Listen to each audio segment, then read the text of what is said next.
Dear student, you are most welcome. Raza sir की class में आपका हार्दिक स्वागत है।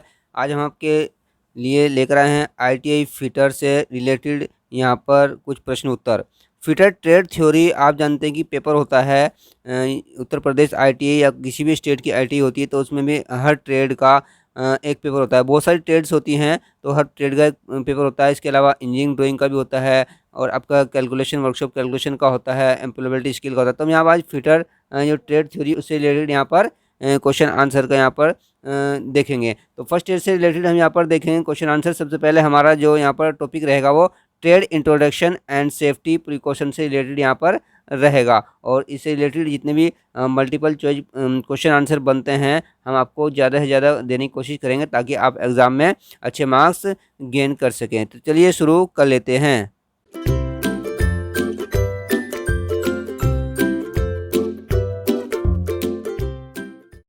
सेफ्टी या सुरक्षा से संबंधित कुछ प्रश्न यहाँ पर देखेंगे। यहाँ पर प्रश्न एक, तकनीकी विद्यार्थियों को अपने अध्ययन काल में ही का अभ्यास करना चाहिए, यानी किस चीज़ का अभ्यास करना चाहिए। तो सबसे पहले हम देखेंगे तकनीकी विद्यार्थी क्या हैं। देखिए डियर स्टूडेंट्स, आप जानते हैं कि इंजीनियरिंग में कई आपके स्टेप्स होते हैं, कई स्टेज होती हैं। सबसे पहले देखिए होता है हमारा सर्टिफिकेट कोर्स। सर्टिफिकेट कोर्स होता है उस जिसको हम आईटीआई के नाम से यहाँ पर जानते हैं। उसके बाद हमारा डिप्लोमा कोर्स होता है जिसको ज़्यादातर हम पॉलीटेक्निक के नाम से यहाँ पर जानते हैं। उसके बाद हमारा डिग्री कोर्स होता है जिसको हम बीटेक या बीई के नाम से यहाँ पर जानते हैं। उसके बाद मास्टर डिग्री होता है जिसको हम यहाँ पर एमटेक वगैरह के नाम से जानते हैं। उसके बाद आपकी डॉक्टरेट यानी पीएचडी होती है। तो हम यहाँ पर ये जितने भी कोर्स होते हैं इंजीनियरिंग के, ये सब इंजीनियरिंग के कोर्स होते हैं। तो ये सब टेक्निकल कोर्स में आते हैं यहाँ पर। तो इसमें से हम सबसे पहले हमने जो सर्टिफिकेट कोर्स है आईटीआई का वो लिया है, यानी पहला एक तरह से जो जीना होता है हमारा उसका पहली पैड़ी होती है यहाँ पर, ये पहला स्टेप होता है। तो इसमें क्या क्वेश्चन पूछा गया है कि तकनीकी विद्यार्थी अपने अध्ययन काल में, यानी अध्ययन काल जब वो स्टडी करते हैं, कॉलेज स्कूल में पढ़ते हैं, कॉलेज में पढ़ते हैं, तो आईटीआई में पढ़ते हैं, तो वहाँ पर उनको किस चीज़ की प्रैक्टिस कर लेनी चाहिए। तो यहाँ पर देखिए कई चीज़ें दी गई हैं, सुरक्षात्मक उपायों की या मशीनों पर कार्य करने की या हस्त औजारों की, सभी की। तो बहुत सारी चीज़ों का ध्यान रखना होता है। सबसे मेन होता है कि जो जब हम काम करेंगे मशीनों पर जाकर, उससे पहले ही हम जब स्टडी कर लेते हैं थ्योरी की, तो वहाँ पर हमें सुरक्षात्मक उपायों की जितने भी मेथड होते हैं, सेफ्टी के रूल्स होते हैं, उन सबको जान लेना चाहिए। इसलिए यहाँ पर सही उत्तर होगा ऑप्शन ए, सुरक्षात्मक उपाय। प्रश्न 2, दुर्घटना से बचाव का अच्छा तरीका है, यानी कोई भी दुर्घटना ना हो। जैसे हम मशीन पर काम करते हैं, फॉर एग्जांपल हम लेथ मशीन पर काम कर रहे हैं, तो वहाँ पर बचाव के बहुत कई तरीके हमें अपनाने होते हैं। तो सबसे पहले जो है जॉब है, और मशीन पर कैसे बांधना है, उसको कैसे मशीन को स्टार्ट करना है, कहाँ पर हमें उसको रोकना है, मशीन और कार्य के स्थान संबंधित कुछ नियमों का भी पालन हमें करना होता है। तो यहाँ पर जो ऑप्शन दिए गए उनमें से जो सही उत्तर निकल कर आता है वो ऑप्शन बी, यानी जॉब, मशीन और कार्य के स्थान से संबंधित सुरक्षा नियमों का हमें पालन करना होता है। प्रश्न 3, दुर्घटना को टालने का सर्वोच्च उपाय है, यानी कोई भी एक्सीडेंट ना हो तो इसके लिए ज़रूरी क्या बात है। इससे पहले भी हमने डिस्कस किया था कि जो मशीन होती है और जो जॉब होती है और जो वहाँ का कार्य क्षेत्र होता है, वहाँ पर हमें कुछ सावधानियों को ध्यान में रखना होता है, कुछ सावधानियों को अपनाना पड़ता है। इसलिए यहाँ पर इसके लिए सही उत्तर होगा ऑप्शन बी, जॉब, मशीन और कार्य से संबंधित सावधानियों का पालन करके, यानी प्रिकॉशन को ध्यान में रखिए। ये देखिए ये एनसीवीटी अगस्त 2014 में क्वेश्चन ये पूछा भी गया है। तो जितने भी क्वेश्चन पूछे गए हैं सभी बोर्ड में एग्जाम में पूछे गए हैं, सारे इंपॉर्टेंट क्वेश्चन हैं। नाउ क्वेश्चन नंबर 4, निजी सुरक्षा उपकरण आवश्यक होता है जब, यानी जो निजी सुरक्षा उपकरण आवश्यक होता है जब कब होता है, यानी जब कर्मचारी को चोट लग जाती है। ठीक है, तो इसका सही उत्तर होगा ऑप्शन बी, कर्मचारियों को चोट लग जाती है। प्रश्न 5, आपको निजी सुरक्षा उपकरण प्रदान करने के लिए कौन उत्तरदायी है। यहाँ पर ऑप्शन दिए गए हैं, आपका मालिक या आपका सुपरवाइजर या आपका सहकर्मी या आप स्वयं। देखिए जिस भी शॉप में आप काम करते हैं वहाँ पर आपके ऊपर एक सुपरवाइजर होता है जो आपको सभी सुरक्षा उपकरण मुहैया कराता है। इसलिए यहाँ पर सही उत्तर होगा ऑप्शन बी, आपका सुपरवाइजर। देखिए एनसीवीटी अगस्त 2016 में क्वेश्चन पूछा जा चुका है, इंपॉर्टेंट है इसलिए। नेक्स्ट हेडिंग हमारा है सेफ्टी ऑन मशीन। मशीनों पर सुरक्षा से संबंधित है। जब मशीनों पर हम काम करते हैं तो हमें वहाँ पर कुछ सावधानियों को ध्यान में रखना होता है ताकि हम दुर्घटना से बच सकें। तो देखिए यहाँ पर प्रश्न 6, चलती मशीन पर निम्न में से किसके द्वारा जॉब पर नट को चढ़ाने की कोशिश नहीं करनी चाहिए। यानी मशीन चल रही है आपकी, ये कोई मशीन है रनिंग में है और कोई नट बोल्ट यहाँ पर है, तो क्या हमें इसको ओपन करना चाहिए स्पैनर के द्वारा या फिर पाइप रेंच के द्वारा? नहीं करना चाहिए, बिल्कुल नहीं करना चाहिए। इसलिए यहाँ पर सही उत्तर होगा ऑप्शन सी, ए और बी दोनों। प्रश्न 7, संपूर्ण जानकारी के अभाव में किसी मशीन का परिणाम क्या हो सकता है। यानी कोई मशीन है, हम उसके ऊपर काम करें तो हमारे उसकी जानकारी संपूर्ण जानकारी नहीं है तो क्या हो सकता है? एक्सीडेंट हो सकता है। इसलिए यहाँ पर सही उत्तर होगा ऑप्शन बी, दुर्घटना या एक्सीडेंट। प्रश्न 8, एक मशीन के चलते समय यदि कोई समस्या खड़ी होती तो पहले क्या किया जाना चाहिए। मान लिया आप किसी मशीन पर काम कर रहे हैं और अचानक कोई आपको प्रॉब्लम होती है तो सबसे पहले आप वहाँ पर क्या करेंगे? तो ये यहाँ पर देखिए ऑप्शन बहुत अच्छे ऑप्शन दिए गए हैं। चिल्लाना प्रारंभ कर दीजिए, क्या हमें चिल्लाना चाहिए? या इलेक्ट्रिक पैनल चलाइए, या सीनियर को बुलाइए, सामने दिया लाल बटन दबाइए। तो सबसे पहले देखिए हम क्या करते हैं सेफ्टी के लिए, हमारे सामने मशीन पर जो रेड वहाँ पर बटन होता है, इस तरह का रेड बटन रहता है मशीनों के ऊपर, रेड और ग्रीन। तो यहाँ पर रेड बटन जो होता है वो ऑफ करने के लिए होता है मशीन को, तो वहाँ पर हमें सबसे पहले उस रेड बटन को ऑफ कर देना चाहिए। इसलिए यहाँ पर सही उत्तर होगा ऑप्शन डी, सामने दिया लाल बटन दबाइए। सेफ्टी रूल्स फॉर इलेक्ट्रिसिटी, विद्युत सुरक्षा संबंधित यहाँ पर देखिए कुछ रूल्स हैं, क्योंकि मशीनों को चलाने के लिए बिजली विद्युत की जरूरत पड़ती है, इसलिए हमें कुछ सावधानी यहाँ पर भी रखनी होती है। प्रश्न 9, विद्युत सप्लाई के तार से चिपके व्यक्ति को दूर करते हैं। मान लिया कोई सप्लाई आपकी है और कोई व्यक्ति यहाँ पर इसमें टच हो जाता है, चिपक जाता है, तो हमें उसको कैसे हटाना चाहिए। देखिए आप ऑप्शन दिए गए, सूखी लकड़ी या रबर के दस्ताने से उसका हाथ पकड़कर, गीली लकड़ी द्वारा, लोहे के सरिये। देखिए लोहे के सरिये से बिल्कुल नहीं हटाएंगे, नहीं तो करंट वो भी जो आदमी इसको हटाएगा जो भी, वो भी यहाँ पर चिपक सकता है। गीली लकड़ी के द्वारा भी नहीं, उसमें भी करंट आ जाएगा, उसका हाथ भी नहीं पकड़ना चाहिए। तो सबसे जो बेस्ट ऑप्शन यहाँ पर निकल गया, सूखी लकड़ी या रबर के दस्ताने पहन कर ही हमें उसको वहाँ से हटाना चाहिए। सही उत्तर होगा ऑप्शन ए। नाउ प्रश्न 10, एक ज्वलित विद्युत तार के लिए निम्न में से कौन सा अग्निशमन उचित एजेंट है। ठीक है, ज्वलित विद्युत तार है उसके लिए जो सही यहाँ पर देखिए कौन सा ऑप्शन होगा, जल होगा या कार्बन डाइऑक्साइड होगी या कार्बन टेट्राक्लोराइड या झाग। तो सबसे बेस्ट यहाँ पर कार्बन डाइऑक्साइड रहेगा, इसलिए सही उत्तर होगा ऑप्शन बी, कार्बन डाइऑक्साइड। प्रश्न 11, जब करंट बहुत निचले स्तर पर होता है तो इलेक्ट्रिक शॉक का व्यक्ति पर क्या प्रभाव पड़ेगा। यानी करंट बहुत ही लो अमाउंट में है तो देखिए वह अपना संतुलन खो देगा और गिरेगा, या संपर्क स्थान पर मामूली जलन होगी, या अपना होश खो देगा, या त्वचा पर ज़्यादा जलन होगी। हल्का सा करंट कभी कभी लग जाता है, ये NCVT फैब 2016 में पूछा जा चुका है। तो देखिए क्या होता है, जहाँ पर करंट लगता है वहाँ पर मामूली सी जलन महसूस होती है।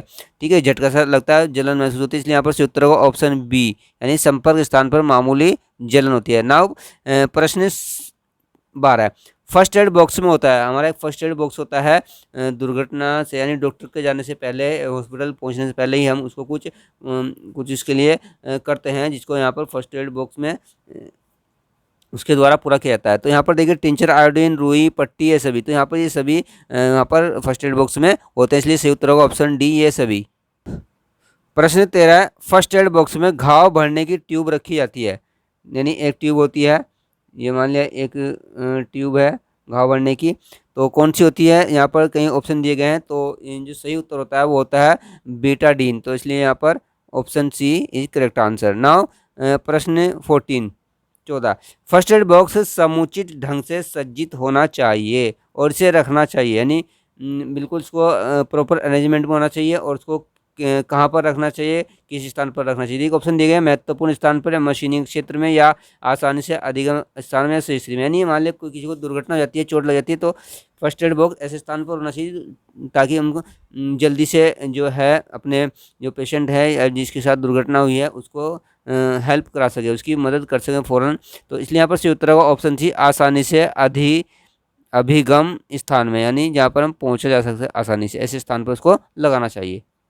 नाउ नेक्स्ट हेडिंग हमारा आर्टिफिशियल रेस्पिरेशन, कृत्रिम श्वसन से संबंधित है। प्रश्न 15, कृत्रिम श्वास देने के लिए सर्वप्रथम को साफ करना चाहिए, यानी किसको साफ करना चाहिए। यहाँ पर ऑप्शन दिए गए, मांसपेशियों को, मुंह को, श्वास नली को, या जीभ को। तो सबसे पहले हमें यहाँ पर श्वास नली को साफ करना चाहिए, इसलिए सही उत्तर होगा ऑप्शन सी, श्वास नली। नाउ प्रश्न 16 चित्र में दर्शाई गई कृत्रिम श्वास की विधि की पहचान कीजिए। सामने आपको यहाँ पर देखिए एक विधि दी गई है। जब हम कृत्रिम सांस देते हैं, किसी को अगर कोई प्रॉब्लम होती है, तो यहाँ पर देखिए जो चित्र है वो शेफर विधि का चित्र है, इसलिए यहाँ पर सही उत्तर होगा ऑप्शन सी, शेफर विधि। प्रश्न 17, चित्र में दर्शाई गई कृत्रिम श्वास की विधि की पहचान कीजिए। यहाँ पर भी देखिए कृत्रिम श्वास की एक विधि दर्शाई गई है चित्र में। तो ये जो विधि है ये लाबोर्ड विधि है, इसलिए यहाँ पर सही उत्तर होगा ऑप्शन ए, लाबोर्ड विधि। ना प्रश्न 18 यदि एक मरीज के मुंह से मुंह की श्वसन प्रक्रिया की सही प्रतिक्रिया ना करें तो प्राथमिक उपचारक को निम्न में से करना चाहिए, यानी क्या करना चाहिए उसको। देखिए यहाँ पर कई ऑप्शन दिए गए हैं। ऑप्शन जैसे एक दिया ए है, तुरंत चिकित्सा सहायता ढूंढें, या टूटी हुई अस्थियार देखें, या शरीर को कंबल से गर्म रखें, या नाड़ी और नेत्र चक्षु की जांच करें। तो ये NCVT 5 2014 में पूछा जा चुका है प्रश्न। तो यहाँ पर जो सही उत्तर होगा वो होगा ऑप्शन ए, तुरंत चिकित्सा सहायता ढूंढनी चाहिए। नेक्स्ट स्टडी हमारा फायर यानी आग से संबंधित है। तो इसका प्रश्न 19 देख लेते हैं हम यहाँ पर। कार्बोनेशियस आग से बचाव का साधन निम्न में से कौन सा है, यानी जो कार्बोनेशियस आग होती है उसको हम कैसे उससे बच सकते हैं, बचाव कर सकते हैं। तो यहाँ पर देखिए ऑप्शन देंगे पानी से, या मिट्टी से, रेत से, सभी से। तो यहाँ पर सभी से हम बचाव कर सकते हैं, इसलिए यहाँ पर सही उत्तर होगा ऑप्शन डी, ये सभी। ना प्रश्न नंबर 20 ऑयल फायर से संबंधित है। पेंट्स, वार्निश इत्यादि कारण होती है, या पाउडर, एल्यूमिनियम, जिंक इत्यादि कारण होती है, खराब इलेक्ट्रिक फिटिंग के कारण होती है, या लकड़ी, पेपर इत्यादि कारण होती है। तो जो ऑयल फायर होती है वो पेंट्स, वार्निश इत्यादि कारण होती है, इसलिए यहाँ पर सही उत्तर होगा ऑप्शन ए, पेंट्स, वार्निश इत्यादि। डियर स्टूडेंट, आपको ये सीरीज कैसी लग रही है तो कमेंट करके ज़रूर बताइएगा। और अगर अभी तक आपने चैनल को सब्सक्राइब नहीं किया है तो आप अपने फ़ायदे के हिसाब से इसको सब्सक्राइब कर सकते हैं। नाउ प्रश्न 21, मेटेलिक फायर के बारे में यहाँ पर देखते हैं क्या होता है। तो ऑप्शन यहाँ पर दिए गए हैं, पेंट्स, वार्निश इत्यादि कारण होती है, या पाउडर, एल्यूमिनियम, जिंक इत्यादि कारण होती है, या खराब इलेक्ट्रिक फिटिंग के कारण होती है, या लकड़ी पे। तो इस तरह की जो मेटेलिक फायर है वो हमारी जो इलेक्ट्रिक फिटिंग है उसके ख़राब होने की वजह से होती है। तो इसलिए यहाँ पर सही उत्तर होगा ऑप्शन सी, खराब इलेक्ट्रिक फिटिंग के कारण होती है। ना प्रश्न 22 रनिंग लिक्विड फायर तथा फ्लेमेबल लिक्विड फायर के लिए कौन सा एक्सटिंग्विशर उपयुक्त है। तो इसके लिए जो फोम एक्सटिंग्विशर अच्छा रहता है, इसलिए यहाँ पर सही उत्तर होगा ऑप्शन सी, फोम। प्रश्न 23 कार्बोनेशियस फायर किसके कारण होती है, यहाँ पर हमें ये बताना है। तो ये लकड़ी या पेपर इत्यादि कारण होती है, इसलिए सही उत्तर होगा ऑप्शन डी, लकड़ी, पेपर इत्यादि के कारण होती है। नाउ प्रश्न 24 इलेक्ट्रिक फायर जो है वो किस वजह से होती है। तो ये खराब इलेक्ट्रिक फिटिंग की वजह से होती है, इसलिए यहाँ पर सही उत्तर होगा ऑप्शन सी, खराब इलेक्ट्रिक फिटिंग के कारण होती है। नाउ प्रश्न 25 CO2 फायर एक्सटिंग्विशर का प्रयोग करेंगे। CO2 मीन्स यहाँ पर ये कार्बन डाइऑक्साइड होती है। तो यहाँ पर देखिए इसका यूज कहाँ करेंगे, कागज़ की आग बुझाने में, या लकड़ी की आग बुझाने में, या बिजली से लगी आग बुझाने में, या उपरोक्त सभी में। तो जो बिजली से, इलेक्ट्रिसिटी से जो फायर लगती है, आग लगती है, उसको बुझाने में हम इसका यूज कर सकते हैं, इसलिए ऑप्शन सी यहाँ पर सही उत्तर होगा। नाउ प्रश्न 26 आग एक मिश्रण, यानी आग होती क्या है हमें देखनी। मान लीजिए आपकी ये कुछ लकड़ी है यहाँ पर, और इससे हम यहाँ पर देखिए आग हम यहाँ पर जला रहे हैं आग। तो आग होती है क्या, देखिए आग में क्या होता है, आग में एक ताप होता है, टेम्परेचर होता है, ताप होता है, और इससे हमें प्रकाश भी मिलता है, और इससे हमें हीट भी मिलती है, हीट प्रोड्यूस होती है फायर से, आप देखते हैं। तो इसलिए यहाँ पर सही उत्तर होगा ऑप्शन ए, यानी ताप, प्रकाश और ऊष्मा का मिश्रण होता है। ना प्रश्न 27 किस प्रकार के अग्निशामक में फोम, वाटर और ड्राई केमिकल प्रयुक्त होते हैं। तो ये जो क्लास ए का जो होता है उसमें ये सब यहाँ पर इस्तेमाल होता है, इसलिए सही उत्तर होगा ऑप्शन सी, क्लास ए। ये NCVT के द्वारा पूछा जा चुका है। नेक्स्ट है हमारा 5S से रिलेटेड 5 कॉन्सेप्ट या संकल्पना, बहुत ही इंपॉर्टेंट यहाँ पर टॉपिक है ये। देखिए मान लें हम किसी भी कंपनी में काम करते हैं तो वहाँ पर हमें कौन सा टूल कहाँ पर रखना है, जो हमारा प्रोडक्शन का मटेरियल है वो कहाँ पर रखना है, और जो रिजेक्ट मटेरियल है वो कहाँ पर रखना है, नहीं हर चीज़ का एक स्थान निर्धारण होता है। तो यहाँ पर 3S या 5S जितने भी कॉन्सेप्ट होते हैं ये होते हैं, और ये जापान से यहाँ पर ये इनकी शुरुआत की जाती है। आप जानते हैं जो TS मिलता है कंपनियों को टेक्निकल स्पेसिफिकेशन, वो भी जापान ही इसको अलॉट करता है। इसलिए यहाँ पर देख लेते हैं हम प्रश्न 28 निम्न में से 5S संकल्पना के अनुसार क्रम निर्धारण दर्शाता है। तो क्रम निर्धारण दर्शाता है, इसलिए यहाँ पर देखते हैं सही जो उत्तर होगा वो होगा ऑप्शन बी। नाउ प्रश्न 29 5S संकल्पना का मुख्य उद्देश्य क्या होता है, यानी जो 5F जो होता है इसका मेन मकसद क्या होता है। यहाँ पर देखिए इसका मेन मकसद होता है कि जहाँ पर हम कंपनी में काम करते हैं वहाँ पर हमारा जो रिजेक्शन है वो कम से कम हो और हमारी जो प्रोडक्शन है उसकी प्रोडक्टिविटी उत्पादकता बढ़े। इसलिए यहाँ पर सही उत्तर होगा ऑप्शन डी। प्रश्न 30 निम्न में से 5S संकल्पना के अनुसार उत्पादन की सारी प्रक्रिया सरल एवं स्पष्ट होनी चाहिए। ठीक है, यहाँ पर जो ऑप्शन दिए गए हैं उनसे देखते हैं सीटोन, सीसो, सिकेट्सु या शीट सुके। तो यहाँ पर सही उत्तर होगा ऑप्शन बी सीसो, SEISO। ना प्रश्न 31 5S संकल्पना का उद्गम कहाँ से हुआ। ये भी हम बात कर रहे थे, तो ये कहाँ से शुरू हुआ था, तो इसकी जो शुरुआत हुई थी वो जापान से हुई थी। इसलिए यहाँ पर सही उत्तर होगा ऑप्शन सी जापान। ना प्रश्न 32 निम्न में से कौन सा शब्द 5S संकल्पना का है। देखिए यहाँ पर कई ऑप्शन दिए गए हैं, तो यहाँ पर इसका सही उत्तर होगा ऑप्शन सी सिंपलीफाइंग। ना प्रश्न 33 5S का तात्पर्य है। देखिए यहाँ पर निकल कर आता है कि 5 जो 5S हैं, इन 5S का मतलब यहाँ पर क्या होता है। तो पहला जो S होता है वो हमारा शॉर्ट होता है, दूसरा जो S होता है वो यहाँ पर सेट होता है, तीसरा जो शाइन होता है और जो चौथा S होता है वो स्टैंडर्डाइजेशन और पांचवा सस्टेन होता है। इसके हिसाब से अगर हम देखें तो यहाँ से option B is correct answer. ना क्वेश्चन 34 5S सिस्टम का लाभ है, यानी क्या लाभ है, और ये स्टूडेंट आपको इसका आंसर करना है, कमेंट में इसका आंसर देना है। देखिए ऑप्शन हम पढ़ लेते हैं। ए स्वच्छता बढ़ाना, ठीक है, यानी क्लीननेस को बढ़ाना, या उत्पादकता को बढ़ाना यानी प्रोडक्टिविटी को बढ़ाना, या उत्पादन दर बढ़ाना, या प्रोडक्शन रेट को बढ़ाना, या उत्पादन दर बनाए रखना, उसको मेंटेन किए रहना। ये इम्पोर्टेंट यहाँ पर प्रश्न है जो यहाँ पर 2016 में पूछा भी जा चुका है। तो इसका आपको आंसर देना है। और ये सीरीज आपको कैसी लग रही है इसको आप ज़रूर कमेंट करके बताइएगा। Thank you.